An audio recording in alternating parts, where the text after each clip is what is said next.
कि एक पंडित जी गंगा नहाने रोज जाते थे। तो रैदास जी से कहा कि रैदास जी कभी गंगा नहाते तो होते ही। तो उनका हम अपने कर्म को ही पूजा समझते हैं। आप रोज गंगा नहाने जाते हो, ये 2 केला है, बड़ी कठिन कमाई के हैं, गंगा जी को दे देना, कह देना रैदास जी ने दिया है।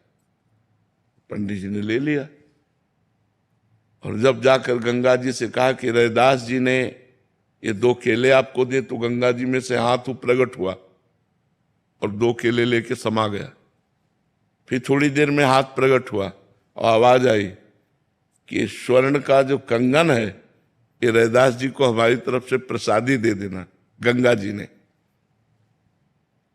अब पंडित जी ने देखा आसपास तो कोई है नहीं और इतना कीमती कंगन रैदास जी को कहां से।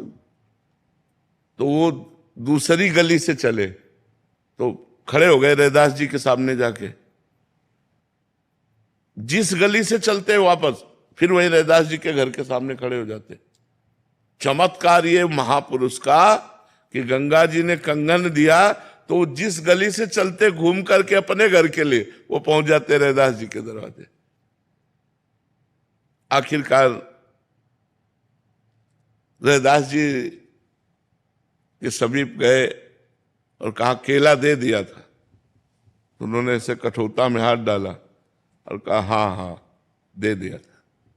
कठौता में केला उनको मिले, बोले हाँ दे दिया था। उनका गंगा जी ने आपके लिए। तो उनका हम इसको क्या करेंगे, आप ही रख लो।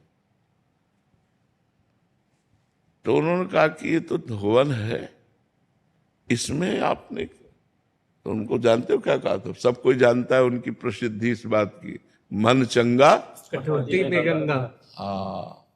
तो हमारे मन में कंगन की बेईमानी आ गई और कहाँ कहाँ घूमते हुए ऐसे भटकते हुए फिर यहीं आते रहे। मन चंगा तो कठौती,